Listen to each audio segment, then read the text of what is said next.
আমি মা হয়ে আমি সুন্দর করে স্নান করিয়েছি।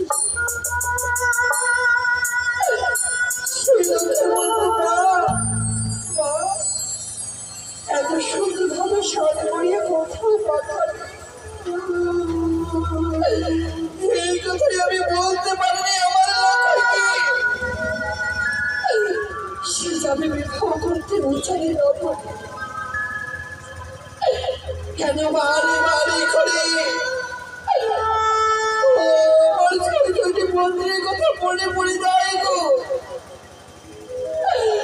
মা হয়ে রাখার মন চায় না আমি তার বিবাহ দিই। আমি যদি লক্ষ্মীদের সম্মুখে দাঁড়াই না জানি ছুটি আসবে আমারই করছি তুমি বিষয়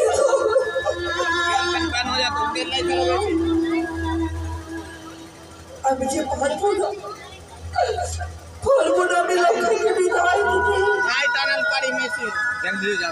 তুমি আমার শরীরের মধ্যে আমি চুপি চুপি করে বসে এই রাজে বাসাতে ছেড়ে যখন লক্ষ্যই যাবে তাকে দূর থেকে আমি কখনই আমায় মা বলে ডাকে যায়, কখনই আমায় মা বলে ডাকে। তাই তো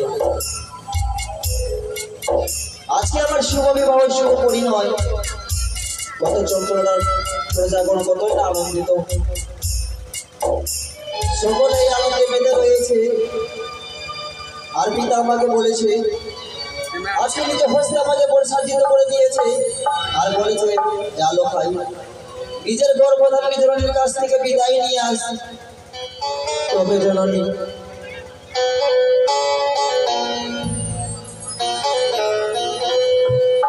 তবে না জানি জননী আমার কোথায় গেল। সারা রাজপ্রাসাদে তুল্য তন্ন করে খুঁজলাম, কোথাও খুঁজে পেলাম না আমার জননীকে। তবে কি জননী আমার কাছ থেকে নিজেকে লুকিয়ে রেখেছে আজকে এই শুভ দিনে? জননী আমি তো তোমার সন্তান গো, তোমার শিকারে যে আমি বড় হয়েছি গো জননী। কি করে ভুলে থাকবো তোমাকে আমি এই সুখের দিনে? কি করে চলে যাবো তোমার আশীর্বাদ ছাড়াই আমি বিবাহ করিবার জন্য? তবে তুমি কোথায় গেলে গো জননী? এই তো আমার মায়ের গোপাল ঘর। যদি এই গোপাল ঘরে যদি মা থাকে আমি মাকে ডাক দিই না কেন? সত্যিকে জননী আজকে তুমি পারলে নিজের সন্তানকে এই শুভ দিনে ছেড়ে তুমি গোপাল ঘরে বসে থাকবে। একবার নয়ন খুলে চেয়ে দেখো না গো জননী, আমি যে তোমার লখাই। আজকে তোমার কাছে আমি এসেছি বিদায় নেবার জন্য। আজকে তুমি আমার হাসি মুখে আশীর্বাদ করো না গো জননী। মা গো মা, আজকে জননী আমার ডাকে এখনো সাড়া দেয় না। তবে কি মা আমার উপর অভিমান করে বসে রয়েছে? বাবা, যে সন্তানকে তুমি না দেখতে পেয়ে মনে অন্য জল গ্রহণ করতে না গো, আজকে তুমি আমার কাছ থেকে নিজেকে লুকিয়ে রাখতে পারলে গো জননী। তবে জননী যখন তুমি আমাকে হস্তে আশীর্বাদ করবে না মা, আমি চুপি সারে তোমাকে প্রণাম করে যাই মা। তুমি আমাকে হাসি মুখে বিদায় করো, আমি যেন তোমার সকল কার্য করতে পারি জননী।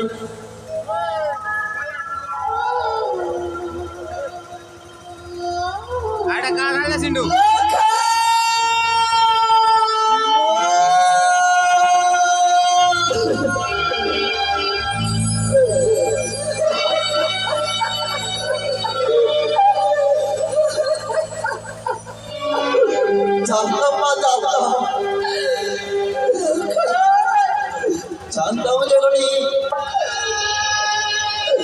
তুমি আমার সঙ্গে মিশে ছলনা করেছিলে গো জননী।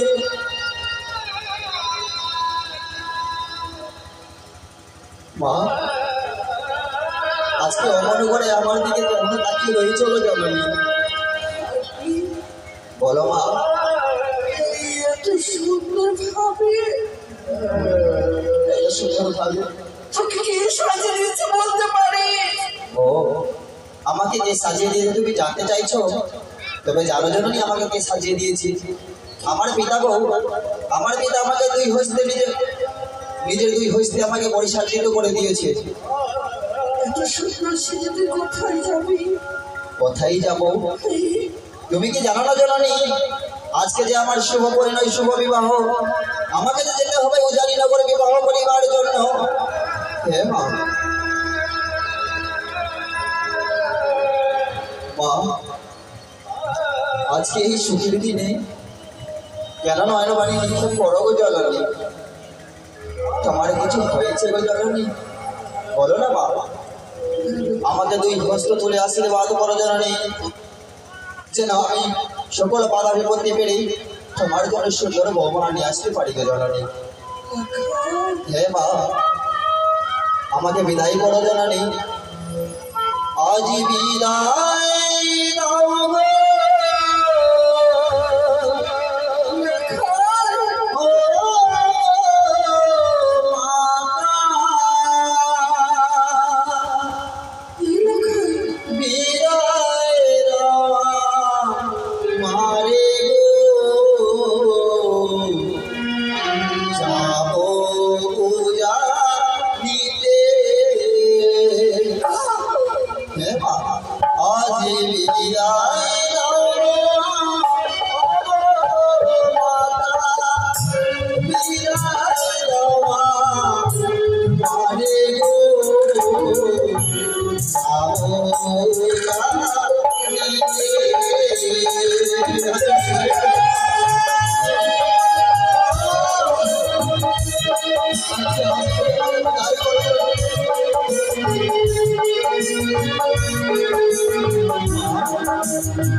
হে মা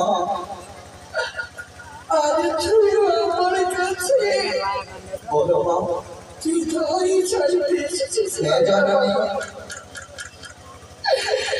মা হয়ে বলো মা সন্তানকে আমি কি করে বিদায় দেব রে? কি বলো গো জননী বিদায় দেবে না যে মা যদি 10 মাসে ধরে এই গর্ভে রেখেছে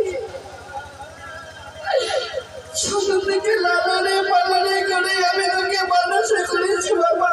হে মা তুই সেই মায়ের কাছে বিদায় চাস। বিদায় দেবে না মা আমি যে পারবো না তোকে বিদায় দিতে রে। সে কি বলছো গো জননী যাতে সুযোগ খাই যাবে। বলো মা মা আমার সহজ কথা হয়নি। শুধু এই রাজপ্রাসাদে আঘাতের উপরে আঘাত।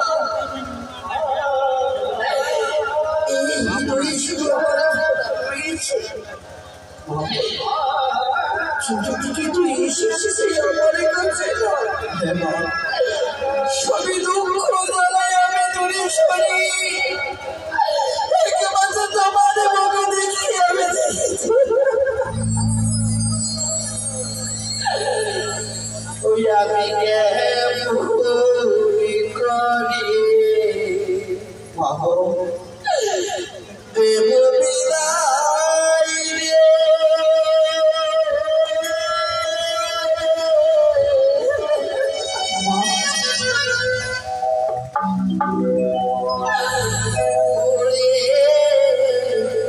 ওরে লোহিত আমি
কোনো সন্তানকে পারে পাবো নিজের মায়ের চোখের জল ঝরিয়ে বলি মা গো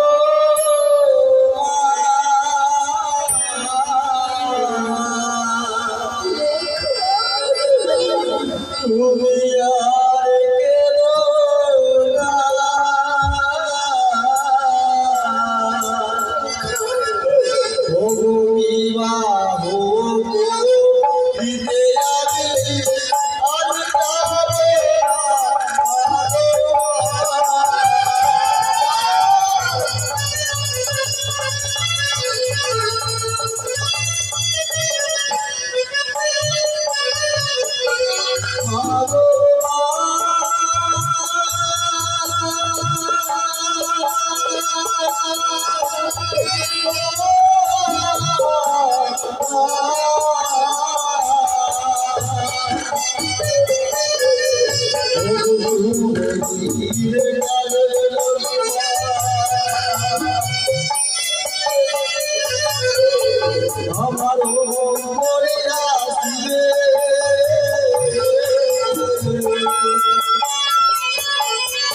কোনো সংস্কারকে পারে মা নিজের মায়ের চোখের জল ঝরিয়ে যেতে আর তোমার চোখের জল এই ভূমিতে পড়ে গো জননী আমার চলার পথ যে কিচন হয়ে যাবে গো মা তাই জানো মা আমি কি করবো ভগবস্তকে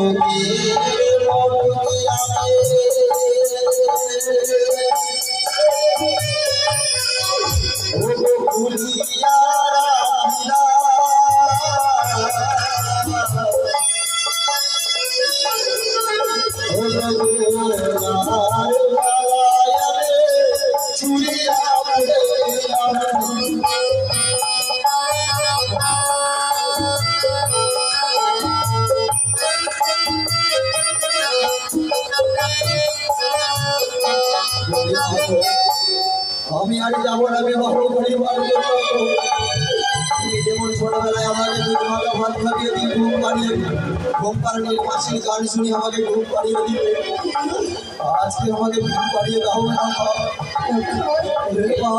সত্যি বলছে যাবে না যাবে না আমার মুখের মাঝি আমি সুন্দর করে তোর ঘুম পাড়িয়ে দেবো তাই তো লখাইকে আমি পাঠিয়েছি তারই গর্ব ধারণে জননের কাছ থেকে বিদায় নিয়ে আসতে কিন্তু না জানি লখাই আজ কেন করে এত বিলম্ব আমি গিয়ে দেখি লখাই কথাই রয়েছে শোনকা ওই শোনকা শোনকা শোনকা শোনকা এই কি শোনকা আজ তুমি তোমার পুত্রকে নিয়ে ঘুরিয়ে শোনকা স্বপ্ন প্রণাম হয়ে যাবো চলো শোনো আজ লোখাইয়ের শুভ পরিণয় লোখাইকে আমি পাঠিয়েছিলাম তোমার কাছ থেকে বিদায় নিয়ে আসতে, কিন্তু তুমি বিদায় না নিয়ে তাকে কোলে নিয়ে ঘুমিয়ে রয়েছো। কথা শোনো গো মা। স্বামী, সন্তানের আমি মায়ের মমতা আমি ফেলতে পারিনি বলে এই অঞ্চলের মধ্যে আমি তাকে লুকিয়ে রেখেছিলাম। আরে তুমি তো বলো না, শোনো যাও লোখাইকে আমার হস্তে তুলে দাও। আমি পারবো না, আমার লোকাইকে তোমার হাতে তুলে দিতে। এই কি বলছো শোনো গা, জানো না শোনো গা, আজ আমি উজানি নগরে কথা দিয়েছি সময় মতো যদি আমি না পৌঁছাই ওই উজানি নগরে লোখাইকে নিয়ে, তাহলে যে ওই উজানি নগরের বেহুলা সাথী হবে অপমান। সে ওই লগ্নভ্রষ্ট। তুমি কি চাও শোনো গা, নারী হয়ে একজন নারী যদি লগ্নভ্রষ্ট হয় তোমার কি প্রাণে বাঁধবে না? শোনো গা, তবু তবু যে আমার শৈশবের কথা ছেলের কথা মনে পড়ে যায়, মনে পড়ে যায় ওই ধানপুরে বাড়ির কথা। আমি তোমার কাছে জয় করে বলি গো স্বামী, আমার লোকাইকে কথা নিয়ে দিও না, নিয়ে দিও না। তার মানে তুমি লোখাইকে বিদায় দেবে না? আমি পারবো না। বেশ শোনো গা, বেশ থাকলো তোমার লোখাই, যদি উজানি নগরে যেতে হয়ে যাবো আমি একা। তবে শোনো গা, আজ আমি উজানি নগরে গিয়ে উজানি নগরের মহারাজ এবং তার সকল প্রজার কাছে হাত জোর করে গলায় গামছা নিয়ে বলবো আমি যে ভুল করেছি। তুমি শোনো যাবে, শোনো গা, ফিরে যখন আসবো আমি ওই উজানি নগর থেকে, তবে তুমি আমাকে এই রূপে দেখতে পাবে না, আমাকে দেখতে পাবে বৃদ্ধা রূপে।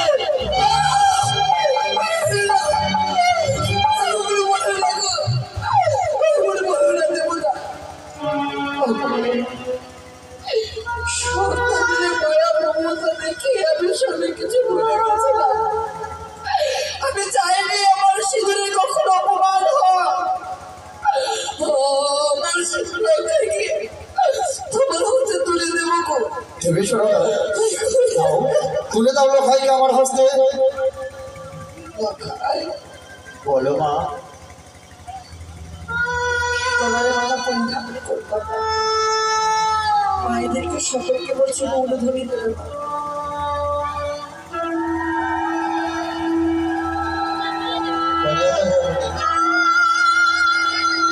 আজকে আমাকে প্রাণ ভরে আশীর্বাদ করো গো জননী, আমি যেন ভালোই ভালো ফিরে আসতে পারি মা।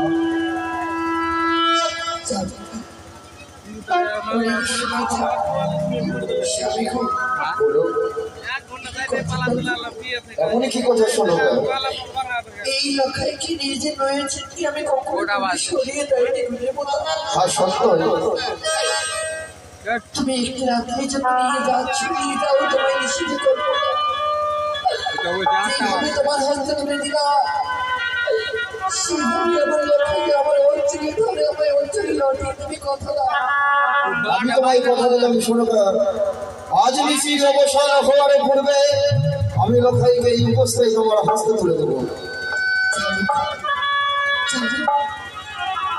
চলে লোখাই, চলে এসো। লোকাই, মা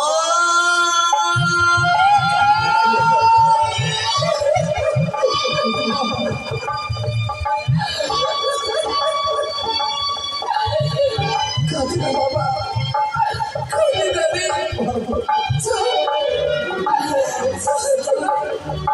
চলে এসো লোখাই। আমি খাবো না করবো হলো করে রাখার জন্য আমি পুষ্পাঞ্জলি দেবো যেন আমার অঞ্চল ধরে যেন ফিরে আসি।